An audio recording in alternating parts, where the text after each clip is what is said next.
All right, let's get to the Tennessee Titans, our 2023 preview for the Tennessee Titans. I don't really even know where to start with this team. I'm fascinated by their offseason. Yeah. It really seemed like they were willing to move up to 3 for Stroud if he had been there, that they were shopping to try to get in that range to take a quarterback. They wanted to come out of this draft with a quarterback come hell or high water, it feels like. They traded a 2024 third to move up for Will Levis. Mm-hmm. And I would just love to know why.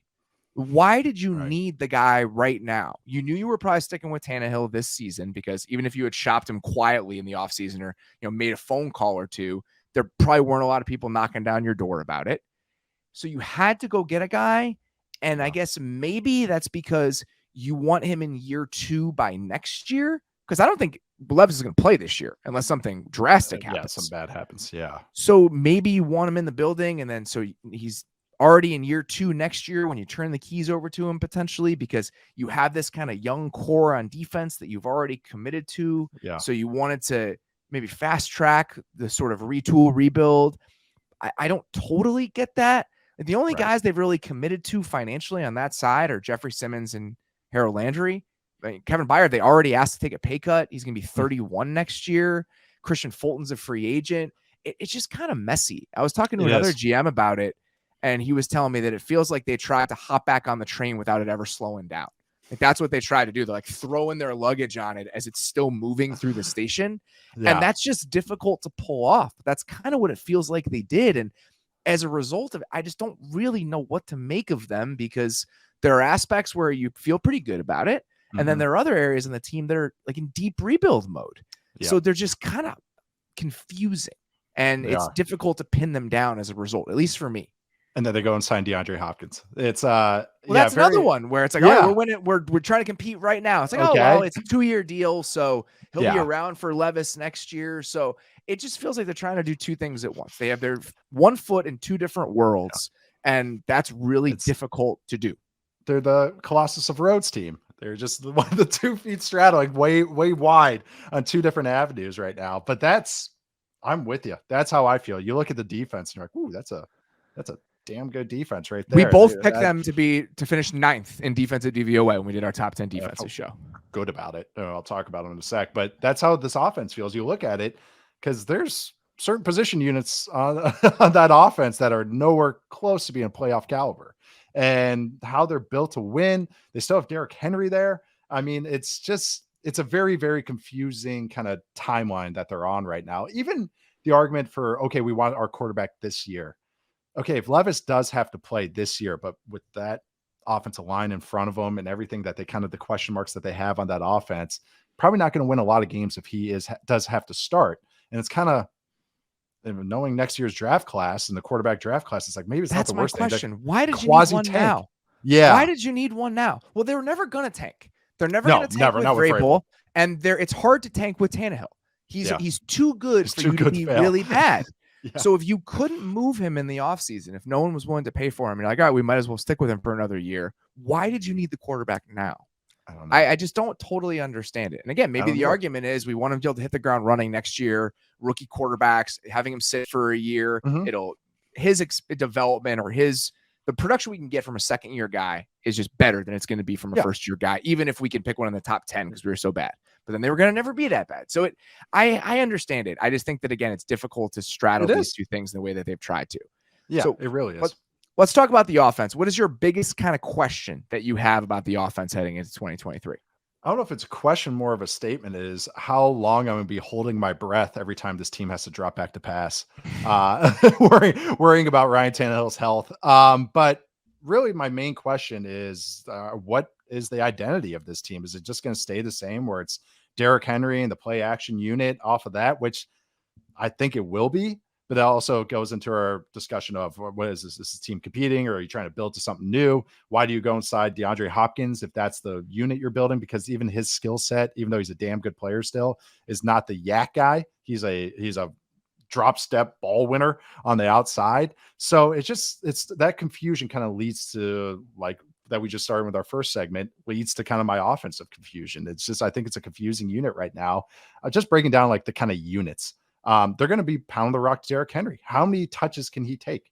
Can he still take another 300 plus touch season? He had 380 touches last year. God, I mean, that's what they're going to do this year. There's no question that they're going to ride him. But then the backup they drafted, Tajay Spears, who I do like, I've compared him to Devontae Freeman, the old Falcons running back, where it's kind of, he's an undersized, like loves contact and just every run could be his last. But that's kind of scary as your backup. If you're worried about Henry taking 300 touches, you're going to get another undersized, I would say 200-poundy injured type of guy that's explosive and everything. So again, it's a little scary. That's just a little scary. And then this offensive line, you look at it, like I do, like I almost called him Skarsgård, Skoronski. I almost did just out of habit, but I like him because their first round pick from Northwestern on the offensive line. And why I did like that draft pick was one, they needed help on the It was necessary. line. Yeah, I don't know how you could justify going another direction. No, there was rumors they were going for JSN. I was like, what are you guys doing? But I think that the guy they might have wanted if he had fallen that far would have been Jalen Carter. Oh, and that's even if that had happened, hat on a hat. Even if he had fallen that far, you're going to walk into this season with the offensive line that you have. And so last year, the line was a mess. Okay. It was an absolute mess. Terrible. Taylor Lewan gets hurt 2 games into the season. They're trotting out Dennis Daly as their starting left tackle for the entire year. Nicholas Petit-Frere was a 3rd round pick that they were starting at right tackle for the entire season. But the interior had their 2 best players. They were so hurt on the offensive line in 2022. Typically, you would say, well, they're going to be healthier there this year. They'll get better production out of that group. Well, maybe not so fast, because they got 24 combined starts from Ben Jones, their center, and Nate Davis, their right guard. Ben Jones is not on a team right now. He's just deep into his career. He's injury prone, so he's not even around anymore. And Nate Davis was signed by the Bears in free agency. So even if they were hurt for part of last year, you still got 24 combined starts out of those guys, and they were your 2 best linemen. Dennis Daly's no longer your left tackle, but you signed Andre Dillard in free agency to a weird contract where it's starter money, but it's a pretty cheap deal. And the reason for that is that no one else was willing to sign him to be a starting lineman for them. He came from Philadelphia, where they've developed linemen at an unreasonable pace over the last 15 years. Including a guy that never played football before. Even Jeff Stoutland couldn't get him to a place where they felt comfortable about playing him. So you're going to do that? Yeah. Their offensive line coach has never been an offensive line coach in the NFL. He came as an assistant 3 years ago. He was the head coach at Wagner before that. So there's so many different moving pieces with that group that even if you look at what they had last season and say, oh, they'll probably be better, I don't think that's necessarily a guarantee. Petit-Frere suspended for the first 6 games. They brought in George Fant for a workout, maybe to potentially sign to be their right tackle, but then he signed with the Texans. It's rough. And I don't want to look at it on paper and just say this will sink them and make it reductionist like that. But it's hard not to. It's hard not to look at the offensive line and just say, how can you have a functional NFL offense with this group over the course of an entire season, especially with a quarterback who invites getting hit? Right. Oh, who just sits in there. I call him, he's the mortar launcher. Like he just stands there, ready, aim, fire. Okay, reload, reset. That's how Ryan Tannehill throws the ball. And it worked when that kind of quick hitting play action offense that they had, where it's 1, 2, 3, 5 or 1, 2, 3, 4, 5 ball out. But now I don't think he even gets to his 5th step. I love that you brought up all the starts that they're missing now. Like it's like, if you look at it, they paid Andre Dillard like he's their 2nd best lineman. It's a rookie and Andre Dillard are like their 2 notable linemen. I'm not going to say Daniel Brunskill. There's a very real chance that Skoronski is the best lineman from day one. He's never played a snap in the NFL. They signed Daniel Brunskill to be their right guard, a lineman that the Niners were holding on to their hats the entire time he was in their starting lineup. Time. He had to start out of necessity, and they were terrified of he actually played okay last year, and that was just flashes of okay in an offense that was super conducive to hiding blemishes of an offensive lineman. We talk about that all the time with the Shanahan offense. It's a scary unit, and especially scary not in like, oh man, they're dangerous, but scary and like, oh my God, they're dangerous to Ryan Tannehill's health. Like I did like the what I was going to say about the Skoronski thing is because of his versatility, this team made sense for him. Okay, he might start at guard. He might have to end up being the right tackle this year. He can at least has that versatility to start in the best spot. But it's a lot better when you have 2, 3 other tangible starters as opposed to him being the best guy. Because now it's like, all right, where can he stop the bleeding the most as opposed to where he can make us the best unit? So it's scary up there. And that's what just kind of limits. It just limits how high the expectations you can get with the offense, even if you like a couple of the guys. And the skill position players are intriguing. The collection of them is intriguing. Who knows how much Henry has left at age 29? He's carried the ball 1,250 times over the last 4 years. That's the most in the league. He missed half a season.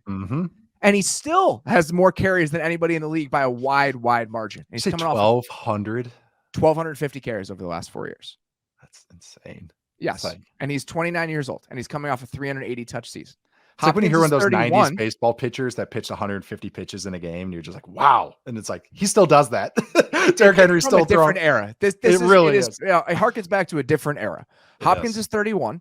Yeah. There are multiple teams talking to them about him as a potential option. His numbers, if you look at the GPS and some of the burst, and they've gone down. He's just not moving the same way. And even if you can tell yourself a story that his game will age well, it's still something that you have to think about. Yeah. And Burks in year 2, he had some flashes last year, and now he's kind of your supercharged number 2, which is probably the best role for him. And Chigo Okonkwo, who we get into, I think is an intriguing player. Yeah. But even if you take the most optimistic view of the skill position players, it's still hard not to look at the line and be worried about the offense. Absolutely. And I do like, well, even Hopkins, when he came into the league, he didn't test well. So it's not like I had a discussion with a basketball guy.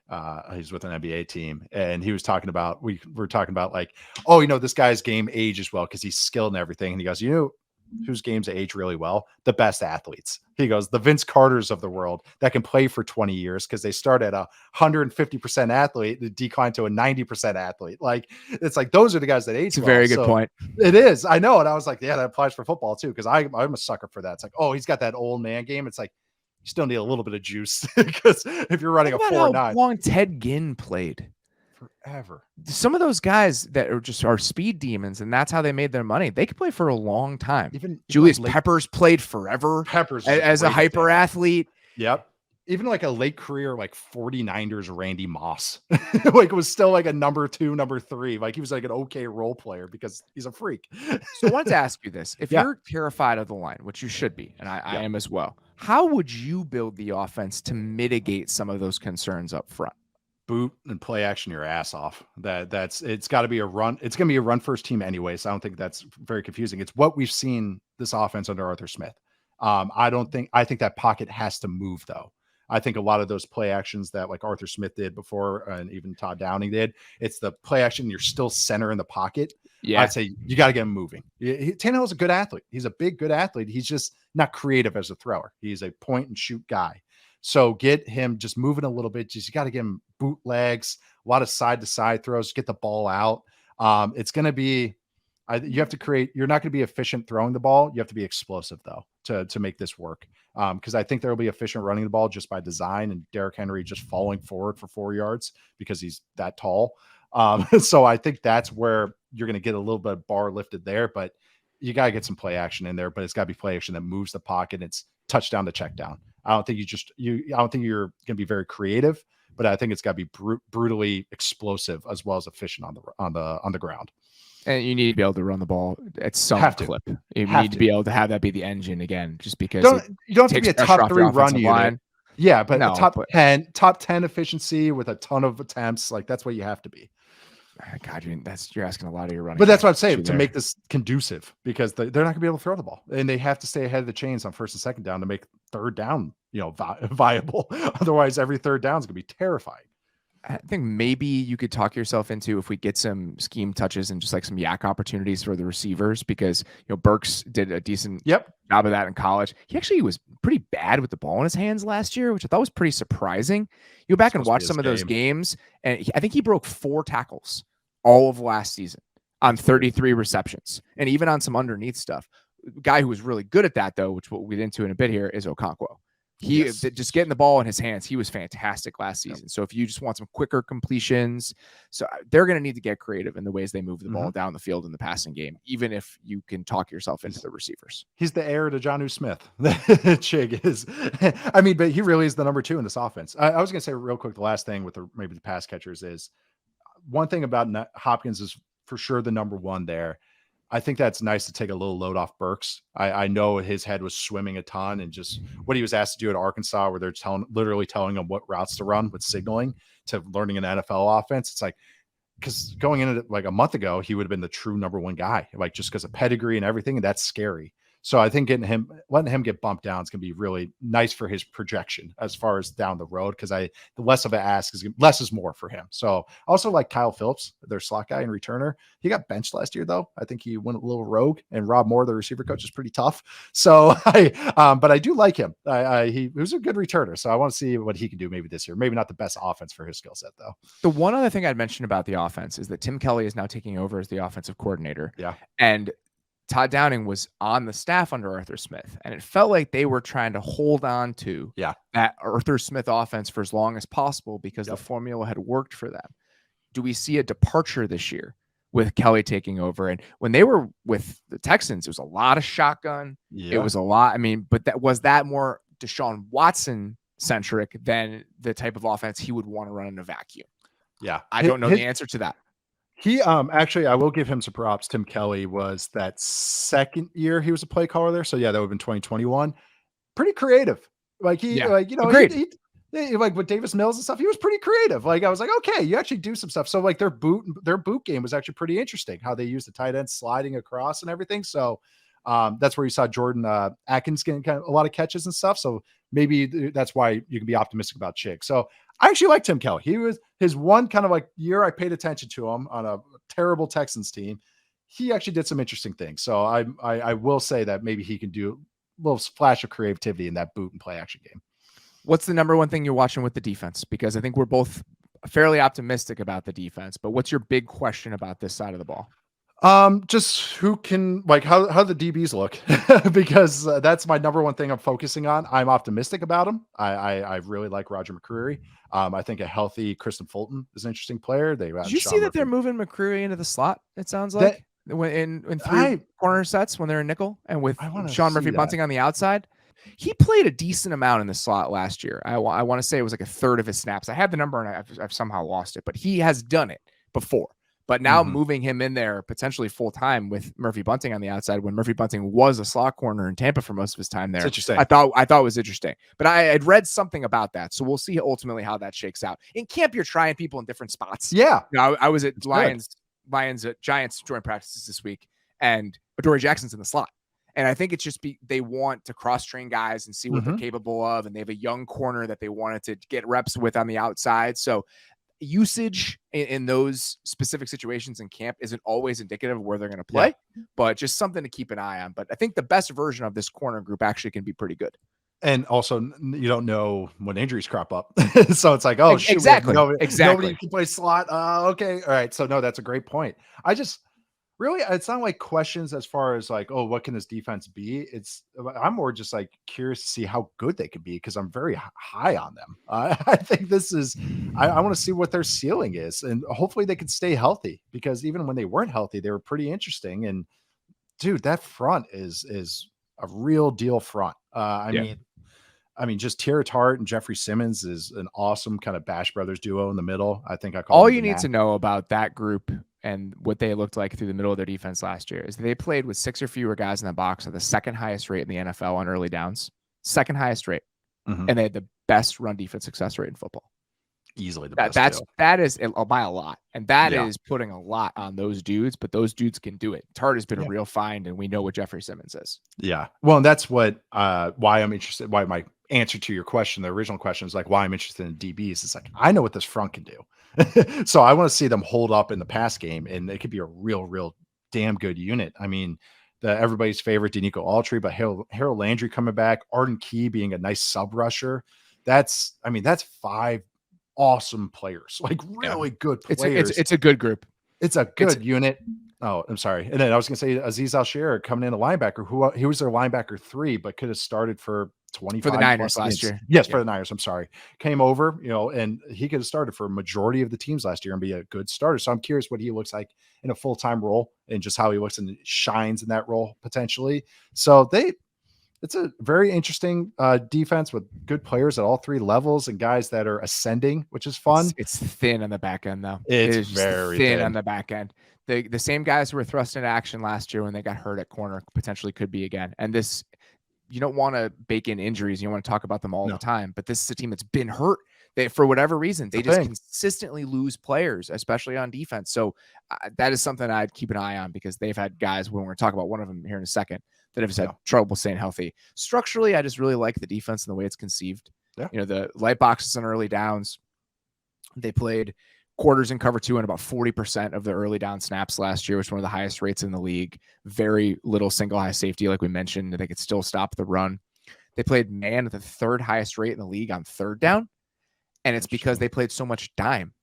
They played dime on 74% of their 3rd down snaps last year. 74%. Even though they're rotating DBs every week. I think it's just an identity thing. We just want to have these different body types in the secondary in those situations. So they played a ton of man with all of those secondary body types in the game. 74%, highest rate in the league. The league average was 29%.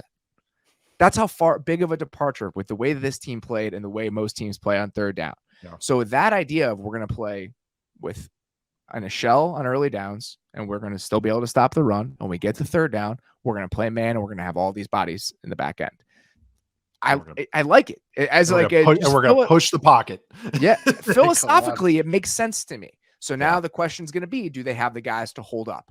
Which brings me to my X factor for this team. And that's Christian Fulton. Love it. He has shown some real flashes. He's going to be a 4th-year corner this year. He was a 2nd-round pick. He's shown some real flashes over the last couple of years. He's had some moments where I've thought, man, this guy is going to be really good. Yeah. He's struggled to stay healthy.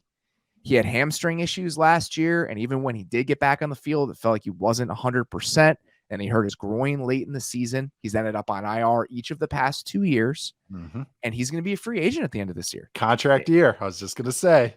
If he plays well, he's the type of guy that I think his peaks have shown you that he deserves to get paid, and he's a potential really good corner for years to come in the league, but he's just struggled to stay on the field.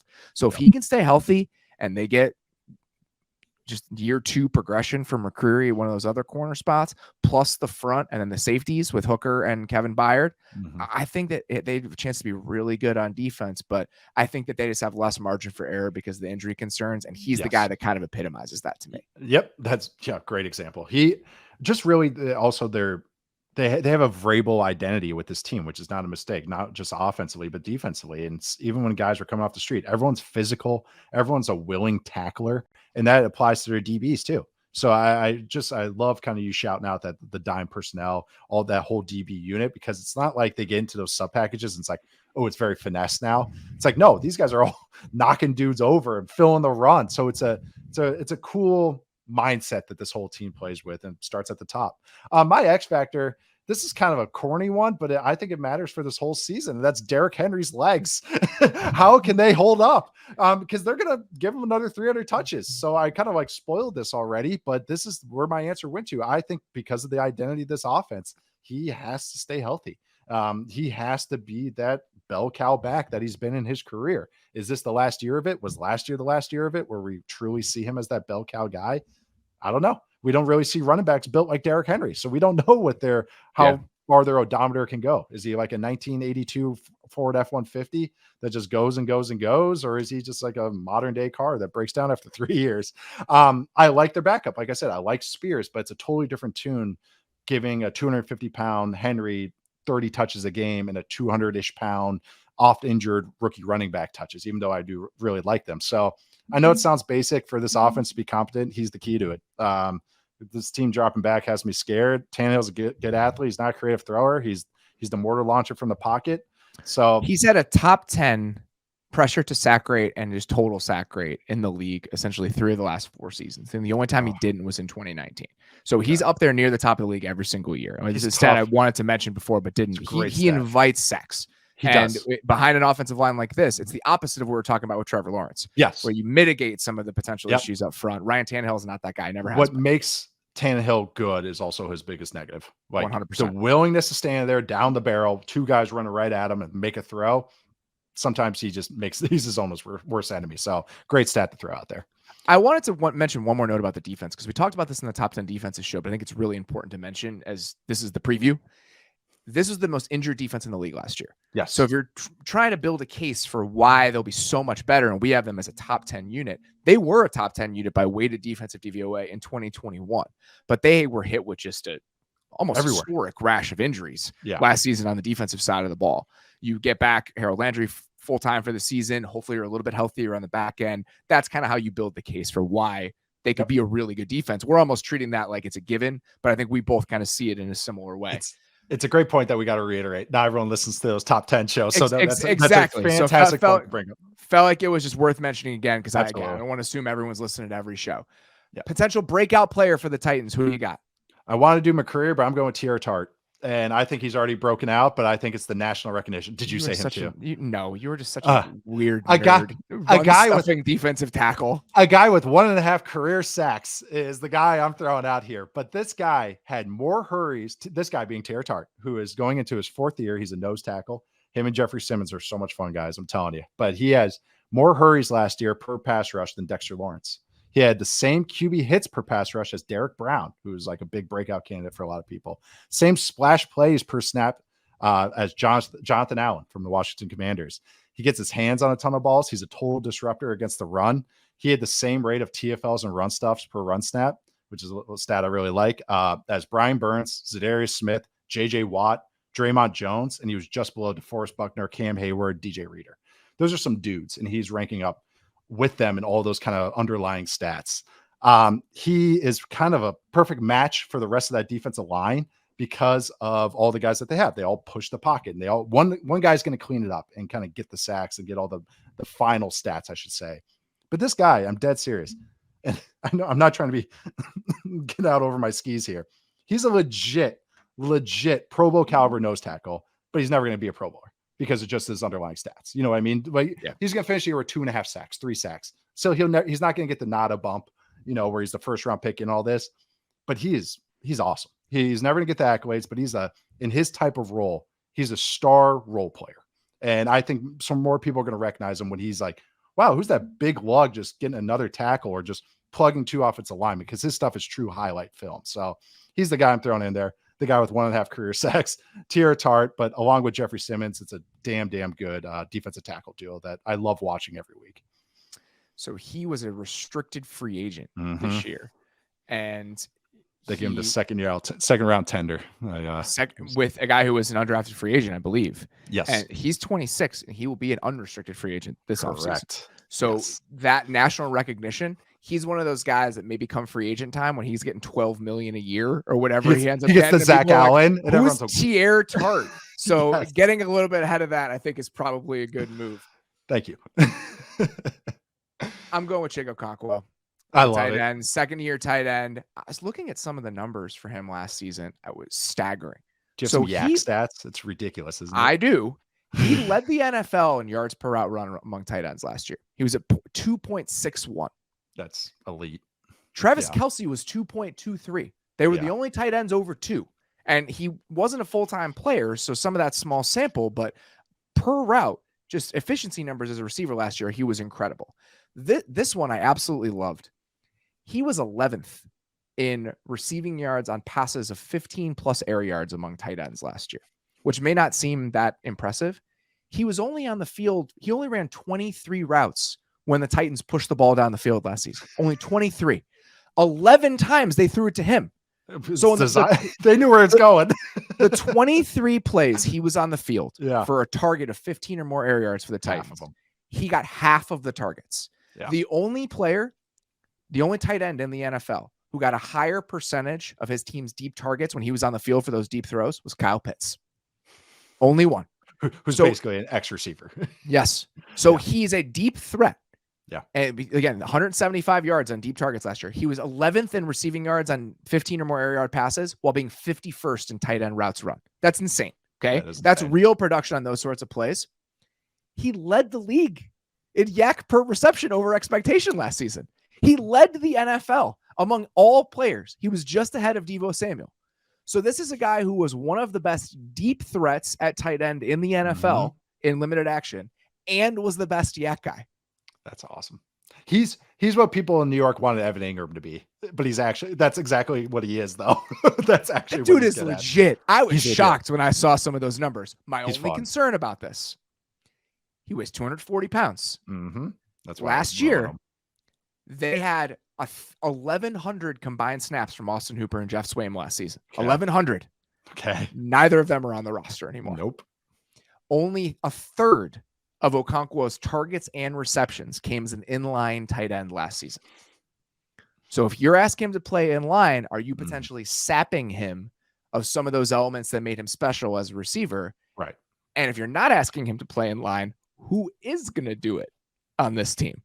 So just one more offensive line adjacent concern that I have. It's a major one, because even the tight end they drafted, Josh Wiley from Cincinnati, I like him, but I thought of him as like a project. You know, maybe you got some here. He's the classic height, weight, speed. Like, okay, he's had some production, but I had the same concerns, because it was like, he truly is the heir to Jonnu Smith. Because Jonnu Smith, when he was with the Titans, probably when he was going to be with Atlanta, if they were running the ball, I guarantee you it was away from Jonnu Smith. It was not to his side. It was away from him, or he was slicing across the formation to kick out a guy. But you have to design these guys. That's why as much as they can bring to the table, they can take some off. But it's a very, very valid question, because they had some Ys last year, Y tight ends, and now they don't. So how do you use them? So just another question for this entire offense that the Titans have.